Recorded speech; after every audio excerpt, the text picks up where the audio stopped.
ultimate goal is concerned, I think none of us need have any apprehension.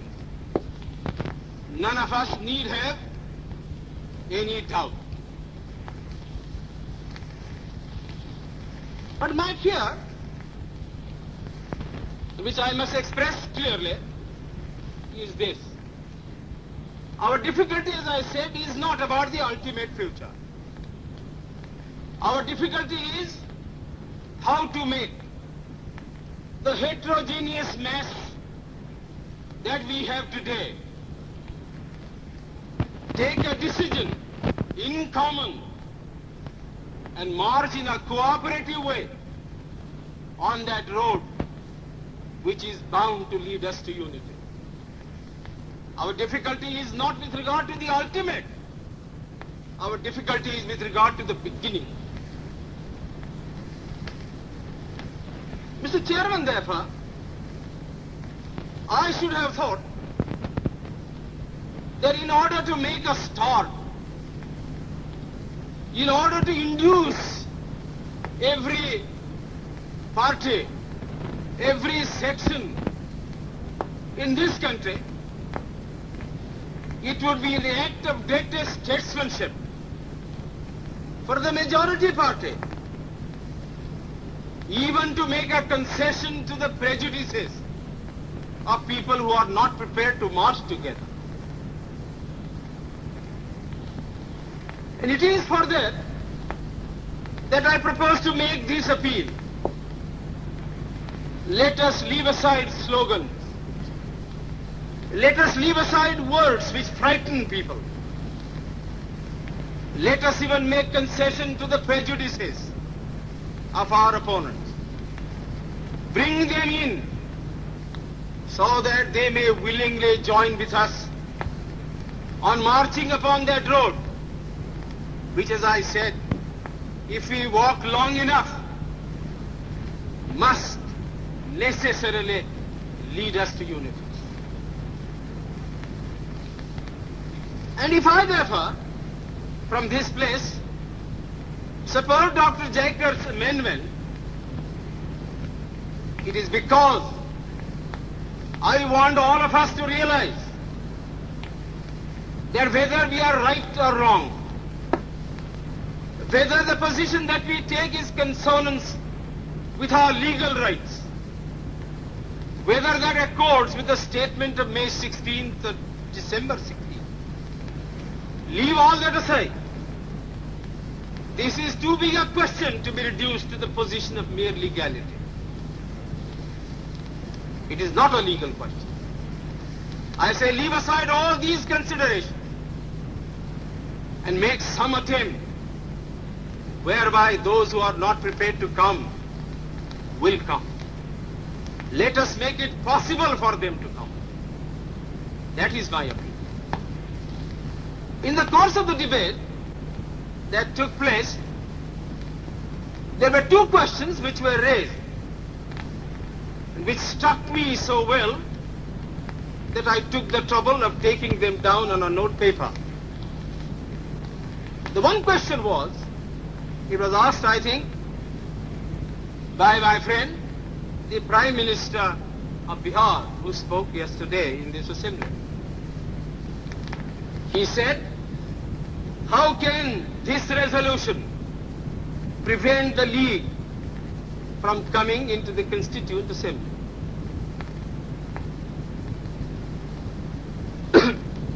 Today, my friend Dr. Shyam Prasad Mukherjee asked another question. Is this resolution inconsistent with the Cabinet Mission's proposal?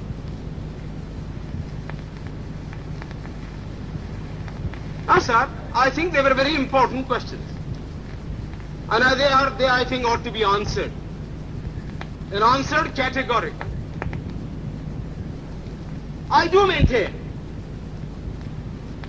that this resolution, whether it is intended to bring about the result or not, whether it is the result of cold calculation or whether it is a mere matter of accident, is bound to have the result of keeping the Muslim League out. And I'll substantiate what I said.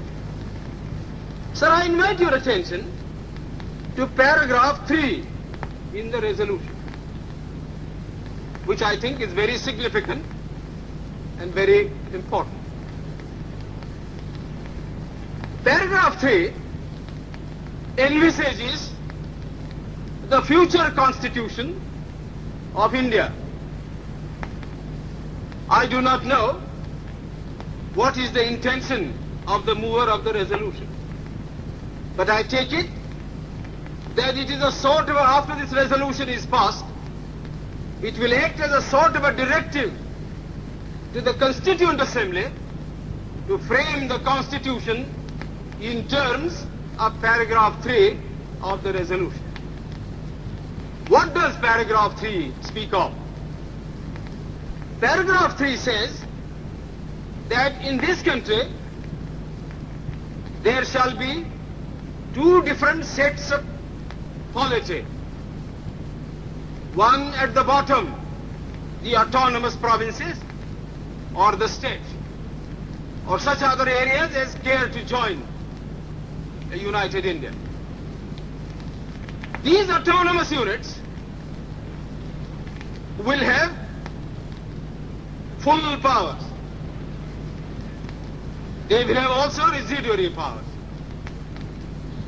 At the top and over the provincial units, there will be a union government having certain subjects for legislation, for execution and for administration. So as I read this part of the resolution, I do not find any reference to the idea of grouping an intermediary structure between the union on the one hand and the provinces on the other. Now, reading this paragraph in the light of the cabinet mission's statement, or reading it even in the light of the resolution passed, having said that we do not want a strong center, and having accepted that there must be or should be an intermediate polity, a sub-federation between the union government and the provinces, I like to know why there is no reference in paragraph 3 to the idea of grouping. I quite understand that the Congress Party, the Muslim League and His Majesty's government is not ad idem on the interpretation of that particular idea about grouping. But I always thought, and I will be prepared to stand corrected if it's shown that I am wrong, that at least it was agreed by the Congress Party that if the provinces who are to be within the different groups consent to form a union or a sub-federation, the Congress would have no objection to that proposal. I believe I am correct in interpreting the mind of the Congress Party. So the question that I ask is this: why did not the mover of this resolution make reference to the idea of having a union of the provinces or a group of provinces on the terms on which he and his party was prepared to accept? Why is the idea of union completely effaced from this resolution? I find no answer.